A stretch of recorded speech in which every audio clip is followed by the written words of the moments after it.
America అధ్యక్షులు Donald Trump Bharat పట్ల వ్యవహరిస్తున్న తీరును ఆర్థిక నిపుణులు పాపారావు తీవ్రంగా ఖండించారు. ట్రంప్ తీరు అందితే జుట్టు లేకుంటే కాళ్ళు అన్నట్లుందన్నారు. తలొగ్గే వారిపైనే అమెరికా పెత్తనం చేస్తోందని విమర్శించారు. అమెరికా అసలు రంగు ఇప్పుడు బయట పెడుతోందన్న ఆయన తాడో పేడో తేల్చుకోవాల్సిన సమయం ఆసన్నమైందన్నారు. రష్యా, చైనా, భారత్ కలిస్తే ప్రపంచ భవిష్యత్తును నిర్ణయించొచ్చంటున్న పాపారావుతో మా ప్రతినిధి Kiran face to face. America Bharat మధ్య ద్వైపాక్షిక సంబంధాలు రోజురోజుకు ముదురుతా ఉన్నాయి. ఈ నేపథ్యంలో ట్రంప్ తీసుకున్నటువంటి నిర్ణయాలు భారత్ పైన ఎలాంటి ప్రభావం చూపబోతున్నాయి? మనతో మాట్లాడడానికి ఆర్థిక నిపుణులు పాపారావు సార్ మనతో పట్టినారు. సార్ నమస్కారం సార్.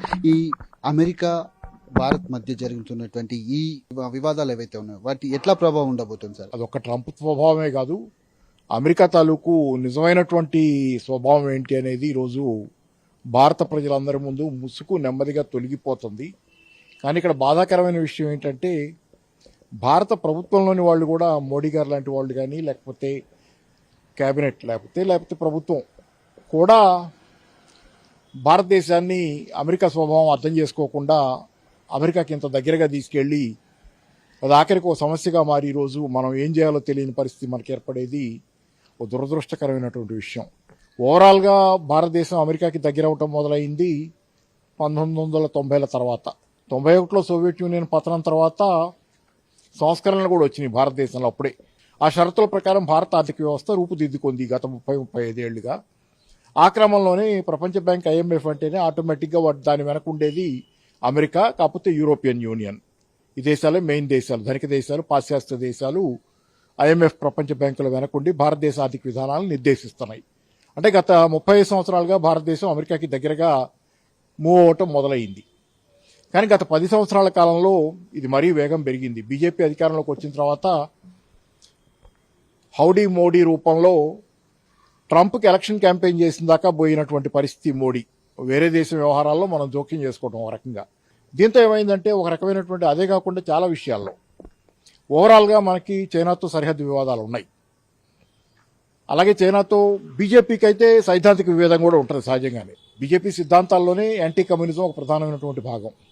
కాబట్టి ఏంటంటే సహజంగానే వాళ్ళు కమ్యూనిజం పట్ల, చైనా పట్ల ఒక ద్వేషభావం ఉండటం, అది ఇంకా వీళ్ళని అమెరికాకి దగ్గరగా తీసుకెళ్ళింది. చైనాకి చెక్ పెట్టేది, లేకపోతే చైనా నుంచి రక్షణ పొందాలనేది, చైనా ఎదగకూడదనేది, లేకపోతే అమెరికాకున్న దాని ఆకాంక్షలన్నింటిలో మనం కూడా తెలియకుండానే భాగస్వామ్యం అయిపోతూ వచ్చాం. ఈ క్రమంలో జరిగింది ఏంటి, అమెరికా అడిగిందే తడుగా మనం అన్ని ఇస్తా పోయాం. ఇప్పుడు ఉన్నటువంటి సిచ్యువేషన్లో 25% ట్యాక్స్ను వేయటం కావచ్చు, లేదంటే ఇప్పుడు మళ్ళీ దాన్ని 50% సుంకంగా పెంచడం కావచ్చు, మరింత పెంచుతానంటూ తాను చేసినటువంటి వ్యాఖ్యలు ఎట్లా ఉండబోతుంది సార్? ఈ రెండు దేశాల మధ్య ఉన్నటువంటి ద్వైపాక్షిక $500 బిలియన్ల వ్యాపారం చేయాలనుకున్నారు 2030 నాటికి. ఎలా చేస్తారు? వాళ్ళు మన దగ్గర కొన్ని కొనాలి, మనం వాళ్ళ దగ్గర కొన్ని కొనాలి. అవసరమైనవి వాళ్ళ దగ్గర, మనకు అవసరమైనవి వాళ్ళ దగ్గర ఏమన్నా చూసుకుని మనం కొనాలి. వాళ్ళకి అవసరం, మనకు అవసరం, వాళ్ళకి అవసరమైనవి మన దగ్గర ఏమన్నా చూసుకుని. ఇట్లా కాదు, ఏకపక్షంగా మనం కొంటే వాడికి పెరుగుద్ది. ఇది లెక్క. ఆయుధాలు అమ్మటం మొదలుపెట్టాడు. అప్పుడే F-32 విమానాలు ఏదో కూడా కొంటామని చెప్పి ఓకే చేసాం. చాలా ఇట్లా ఏంటంటే ఏకపక్షంగా అమెరికా దగ్గర, అంటే అమెరికా ఏకపక్షంగా మనకు అమ్మటం, మనం కొంటాం. ఎందుకు కొంటున్నామో తెలియని స్థితి. ఒకసారి ఆయుధాలు మనకు అవసరమే, నిజమే. భారత సైన్యం ఆధునీకరించబడాలి. అసలు ఈ రోజు ఆధునిక యుద్ధంలో డ్రోన్ల పాత్ర ఎంత పెరిగిన తర్వాత ఎసిమెట్రిక్ వార్ఫేర్ అనేది, ఒక డ్రోను ఒక విమానం కంటే పవర్ఫుల్ గా పనిచేస్తుంది చాలాసార్లు. చాలా ఖరీదు తక్కువ. డ్రోన్కు $100 కూడా మీరు తయారు చేయొచ్చు.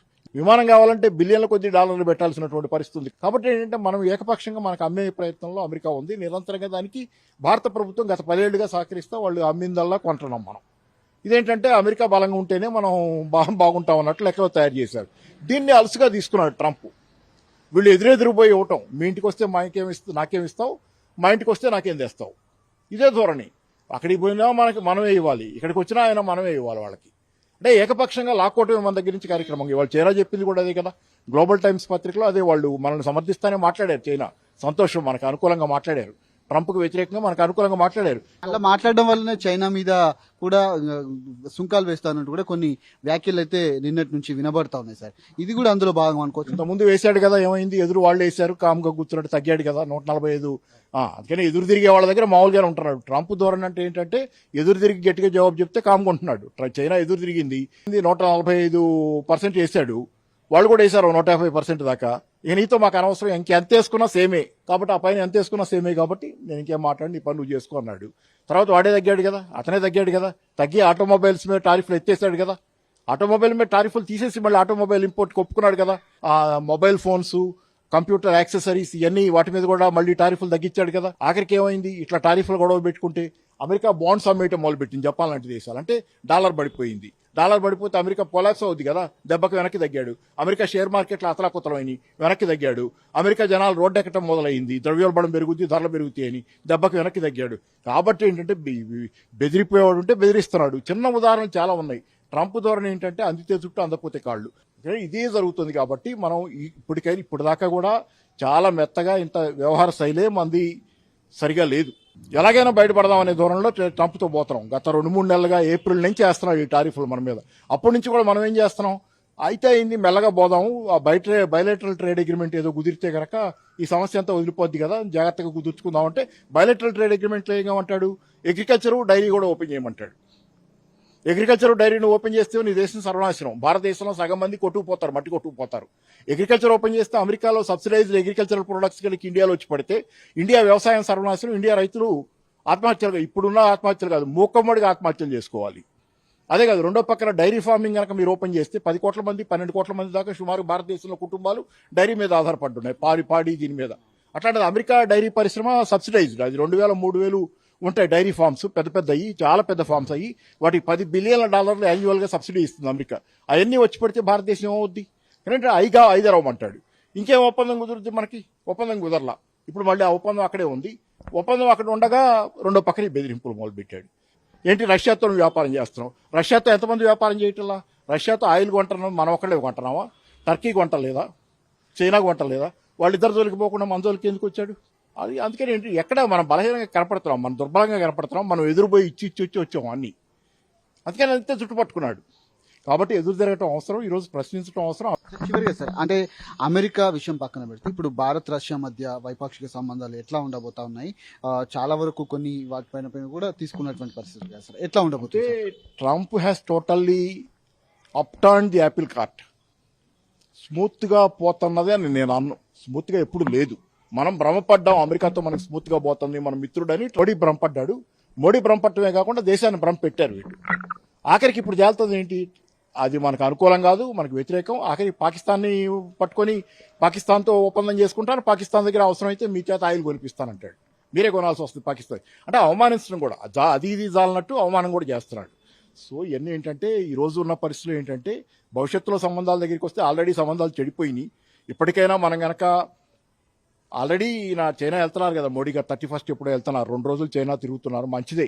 ఎందుకంటే చైనా కూడా ఈ రోజు మనకు అనుకూలంగానే మాట్లాడుతుంది కదా. ట్రంప్ ఇట్లా మాట్లాడిన తర్వాత మనల్ని వీళ్ళకి తెక్క కుదిరింది అన్నట్లు వాళ్ళు ఏమి లేరు, వాళ్ళు కూడా మన మిత్ర దేశంలాగా ఉండటానికే ప్రయత్నం చేస్తున్నారు. రష్యా పుటిన్ కూడా మనకు అనుకూలంగా స్పందిస్తున్నాడు, ఆయన కూడా భారతదేశానికి వస్తాడని వార్తలు వచ్చినాయి. కాబట్టి పర్యటన ఉంది తొందరలో. So good. రష్యా, చైనా, భారతదేశం కనుక కలిస్తే ప్రపంచం ఈ 3 దేశాలు వెళ్తాయి అంటే ఎవరి మీద పెత్తనం చేయాలని కాదు, ప్రపంచ భవిష్యత్తును మొత్తం నిర్ణయించేది ఈ దేశాలే. పక్కన బ్రిక్స్ ఉంది, ఇంతకుముందు ఈ మామూలుగా బ్రిక్స్ కూడా ఉంది. కాబట్టి బ్రిక్స్లో సౌత్ ఆఫ్రికా లాంటి దేశాలు, ఇంకా చాలా కూడా కొత్తగా చేరిన దేశాలు ఉన్నాయి. ఈ దేశాలన్నీ కలిసి భవిష్యత్తును నిర్ణయించబోతున్నాయి. ఇంతకుముందు బ్రిక్స్లో ఏంటంటే ఐక్యత లేదు. ఎందుకంటే భారతదేశం కొంత అమెరికాకి కొంత ఎందుకు అమెరికాతో తగదా ఇంత అవసరం లేదు అన్నట్లు ఉంది. డాలర్కి వ్యతిరేకంగా పోవడానికి కూడా భారతదేశం మొన్నటిదాకా సిద్ధంగా లేదు. దాంతో ఏంటంటే చైనా, రష్యా ఎంత అనుకున్నా ప్రత్యామ్నాయ కరెన్సీని తెద్దాం డాలర్కి అనుకున్నా అది అవడానికి అవకాశాలు లేకుండా బ్రిక్స్లోనే కొంత ఐక్యత తక్కువ ఉంది. ఇప్పుడు బ్రిక్స్లో ఐక్యత పెరుగుద్ది, ప్రత్యామ్నాయ కరెన్సీకి అవకాశాలు పెరుగుతాయి. అలాగే ఈ 3 దేశాలు కనుక దగ్గర అయితే కనుక ప్రపంచానికి ఇది. అందుకని ఏంటంటే ఇప్పుడు మోడీ ఏమనుకున్నా ఈరోజు మళ్ళీ మోడీ అంటే నేను అనుకోను, వాళ్ళు పాఠాలు నేర్చుకున్నారనుకుంటాను, దేశాన్ని సరైన దిశలో తీసుకెళ్తారని నమ్మాలి. కానీ ఏంటంటే మోడీ ఒకవేళ దిశ మార్చాలనుకుని వాళ్ళు భారత ప్రజలు గాయపడి ఉన్నారు. ట్రంప్ ధోరణి వల్ల భారత ప్రజలు గాయపడి ఉన్నారు.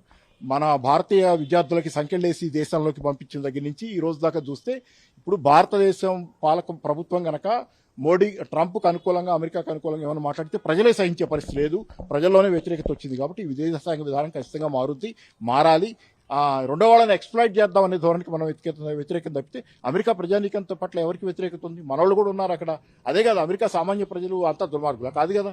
కాబట్టి ఏంటంటే ముందు కాలం అంతా ఖచ్చితంగా ఏంటంటే ఈ 3 దేశాలు భవిష్యత్తుని నిర్ణయించాలి.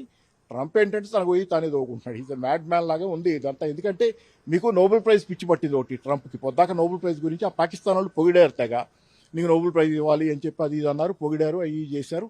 దాంతో కొంత ఉబ్బేసే భారతదేశం మరి అంత ఉబ్బేలా అది ఇవన్నీ ఏంటంటే చాలా బలహీనతలు. ట్రంప్ అనే వ్యక్తి ఒక బ్యాలెన్స్ లేని బలహీనతలు చాలా ఉన్నటువంటి వ్యక్తి. సముద్రంలో తుఫాన్లోంచి వెళ్తుంది పడవ. ఈ టైంలో మనం కూడా టఫ్గా ఉండాలి. భారతదేశంలో 140 కోట్ల మంది ఉన్నారు. అమెరికాలో మన వాళ్ళు ఉన్నారు. 1 కోటి మంది 2 కోట్ల మంది ఉండొచ్చు, కానీ ఇక్కడ 140 కోట్ల మంది ప్రయోజనాలు కూడా ముఖ్యం కాబట్టి ఈ ప్రయోజనాల దృష్ట్యా మనం గట్టిగానే వ్యవహరించాలి అమెరికాతో. ఈరోజు మన నిజమైన మిత్రులు ఎవరో కూడా మనం ఆలోచించుకునే సందర్భం మనకు కూడా వచ్చింది.